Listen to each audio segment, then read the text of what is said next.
Hello dear students, आज हम करने वाले एक्सरसाइज 9.1 का question number first and second.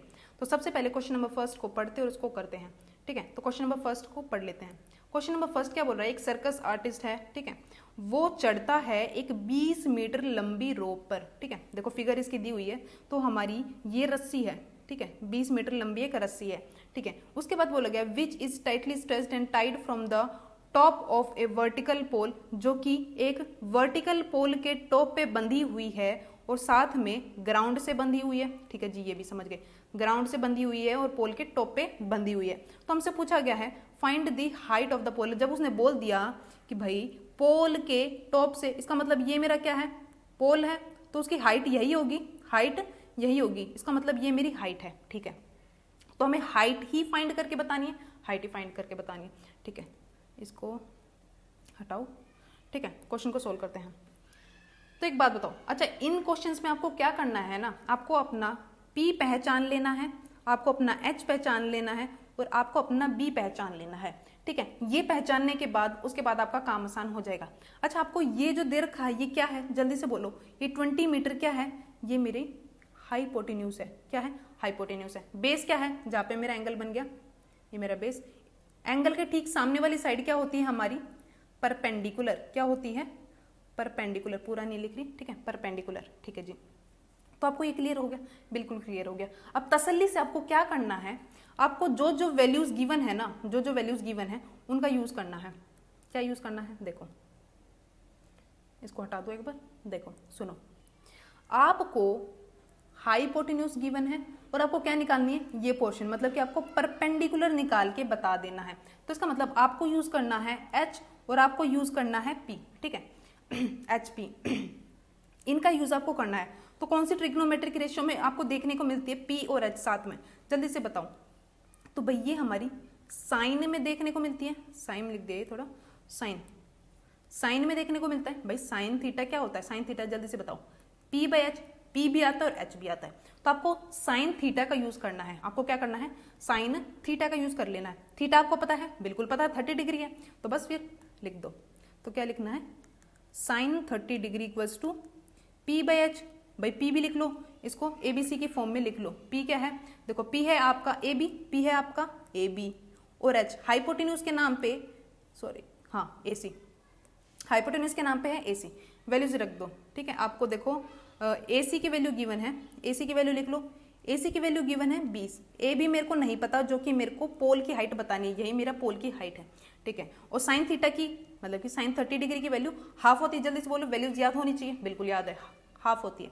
ठीक है, बस फिर क्रॉस मल्टीप्लाई कर दो, आपका आंसर तैयार हो जाएगा। ठीक है, ये इधर आ जाएगा और ये ऊपर को चला जाएगा।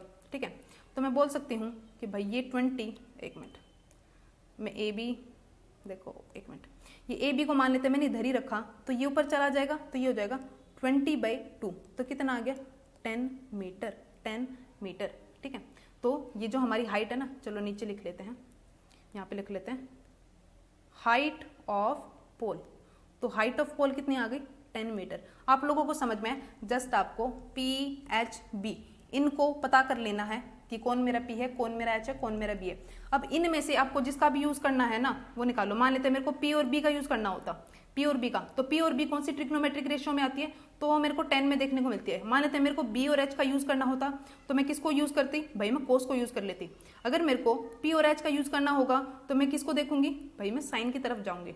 ठीक है, समझ में आया, ठीक है, बिल्कुल।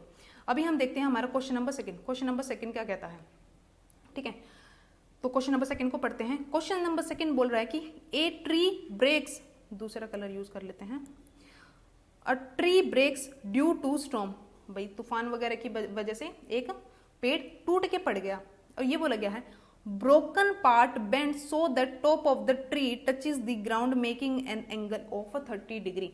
मान लेते हैं, देखो एक ट्री बना लेते हैं फटाफट, ये मैंने ट्री बना लिया, ये मेरा ट्री था। ठीक है, अब ये तूफान की वजह से टूट गया, तो क्या हुआ, कुछ हिस्सा तो रह गया और बाकी जो ऊपर वाला हिस्सा है ना, ये टूट के नीचे की तरफ जाके टच हो गया। ठीक है, ये इसका पेड़, ये लगा लो, ये इसकी पत्ती वगैरह तोड़ गई। ठीक है, पत्ती वगैरह तोड़ गई इसकी। ठीक है, अच्छा, तो ये वाला हिस्सा बन गया कि हाँ भाई ये जो ऊपर वाला हिस्सा था ना, ये जाके ग्राउंड को टच हो गया, ग्राउंड को टच हो गया। ठीक है भाई, ये समझ में आ गया हमें। उसके बाद ये बोल रहा है कि एंगल भी बना दिया उसने, कितना एंगल बनाया 30 डिग्री का, 30 डिग्री का उसने एंगल बना दिया। अच्छा आगे क्या बोला है, the distance between the foot of the tree to the point where the top touches the ground is 8 metre. जहां पे ये पॉइंट टच कर रहा है ना ग्राउंड को, और जो इसका क्या है फुट है, ट्री का फुट है, ये ट्री का फुट है, और जहां पे इसने अभी ग्राउंड को टच किया है, इनके बीच की दूरी बता दी, इनके बीच की दूरी है 8 मीटर, 8 मीटर। तो आपसे पूछा गया find the height of the tree, तो ये हमारी हाइट। एक देखो अभी तसल्ली से सोचना, यहीं पे सारा खेल है। कुछ बच्चे ये निकाल के छोड़ देंगे और उनका क्वेश्चन हो जाना है गलत, उनका क्वेश्चन हो जाना है गलत। तो आपको क्या निकालना है भाई, कुछ बच्चे यही सोच रहे होंगे। तो बताओ ट्री की हाइट तो ये थी ना बच्चों, जल्दी से बताओ, ट्री की हाइट तो ये थी। अब ये वाला पोर्शन तो बच गया और दूसरे वाला पोर्शन इधर गिर गया, तो भाई इस वाले पोर्शन को मिला के और इस वाले पोर्शन को मिला के तो हमारी हाइट बन रही होगी, बिल्कुल बन रही होगी। इसका मतलब हाइट हमारी टोटली क्या होगी, एक ये होगी और एक ये होगी। इन दोनों को जोड़ के हमारी जो ट्री की एक्चुअल हाइट है ना वो पता चल जाएगी। ठीक है भाई, समझ गए। इसका मतलब मेरे को ये भी पता करना है और मेरे को ये भी पता करना है। ठीक है, तो इनको जस्ट कुछ मान लो, जैसे कि मैंने इसको ABC, मैंने इसको मान लिया x, मैंने इसको मान लिया a। ठीक है, ये मेरा x मीटर है और ये मेरा a मीटर है। ठीक है, हाँ जी बिल्कुल। अब आपको क्या करना है, सिंपली एक बार 8 का यूज करके इसके साथ पेयर बना लो, एक बार 8 का यूज करके इसके साथ पेयर बना लो। ये आपका क्या है, ये आपका परपेंडिकुलर है और ये आपका क्या है, हाइपोटेन्यूज है। ठीक है, हाइपोटेन्यूज है। ठीक है भाई। अच्छा, तो एक बार आपका बेस का परपेंडिकुलर के साथ पेयर बनाना है और एक बार बेस का हाइपोटेन्यूज के साथ पेयर बनाना है। बिल्कुल ठीक है। P और B किस में आते हैं, मेरे tan थीटा में, और tan 30 डिग्री है भाई। एक बार अभी लिख लो P, चलो एक बार लिख देते हैं P/B। परपेंडिकुलर क्या है भाई, AB है और मेरा बेस क्या है, BC है। ठीक है, इधर लाइन खींचते हैं, ये BH है। ठीक है, B और H किस में आते हैं, कोस में आते हैं। जल्दी से बताओ, हाँ जी बिल्कुल कोस में आते हैं। एक मिनट, तो ये आ गया मेरा कोस 30 डिग्री, तो क्या हो गया B/H। बेस क्या है, BC है और हाइपोटेन्यूज क्या है, AC है। ठीक है, क्लियर है, हाँ जी बिल्कुल क्लियर है। tan 30 की वैल्यू जल्दी से बोलो, 1/√3 लिख दोगे, बिल्कुल लिख दोगे। AB की वैल्यू आपको पता है, नहीं पता है, पता करनी है, सिर्फ BC की पता है। BC की वैल्यू है 8। ठीक है, इसी तरीके से cos 30 की वैल्यू कितनी होती है, √3/2, √3/2। BC की वैल्यू पता है, हाँ जी बिल्कुल पता है, कितनी है, 8 है। क्या आपको AC की वैल्यू पता है, नहीं पता तो लिख दो एज इट इज। जो वैल्यू नहीं पता उसको एक तरफ रखो, बाकियों को भेज दो। तो AB को मैंने इधर ही रखा, AB को मैंने इधर ही रख लिया, तो ये जाएगा ऊपर, तो ये बन गया 8/√3 AB की वैल्यू, हाँ जी बिल्कुल। इसी तरीके से AC को मैंने ऊपर भेज दिया, फ्रैक्शन में तो नहीं लिख सकते, ये AC 8 पहले से तैयार बैठा है, ये इसके साथ जाएगा तो मल्टीप्लाई हो जाएगा। ये ऊपर है भाई, √3 मेरा ऊपर है तो नीचे आ जाएगा। ठीक है, तो AC की वैल्यू आ गई 16/√3। जस्ट अब आपको क्या निकालना है, बताना है हाइट ऑफ ट्री। तो हाइट ऑफ ट्री कैसे बनी है, जल्दी से बताओ। मैंने आपको शुरू में क्वेश्चन में बताया था, AB और AC से मिलके, AB और AC से मिलके, बहुत गंदा हो गया ना, कोई बात नहीं, बट आप लोग समझ गए होंगे, है ना। AB और AC से मिलके, AB और AC से मिलके, तो मैं लिख दूं कि ये मेरा हाइट ऑफ ट्री क्या है, AB प्लस में AC। तो AB की वैल्यू क्या आई है आपकी, AB की वैल्यू 8/√3 मीटर।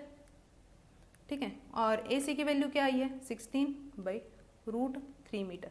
ठीक है, अब इसको सोल्व कर लो, क्योंकि भाई नीचे ना फ्रैक्शन में आपका रूट नहीं बनना चाहिए। ठीक है, तो देखो बेस सेम है तो भाई ऊपर वालों को सिंपली प्लस कर दो, तो ये आ गया 24/√3।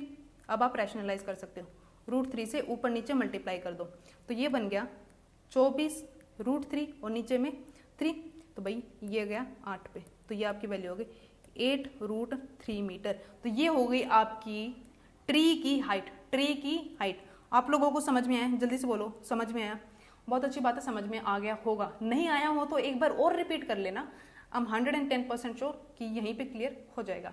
ठीक है, तो डू कमेंट कि भाई आपको समझ में आया, नहीं आया, वीडियो कैसे लगी। तो मिलते हैं नेक्स्ट वीडियो में, तब तक के लिए tata bye bye and thank you so much for watching.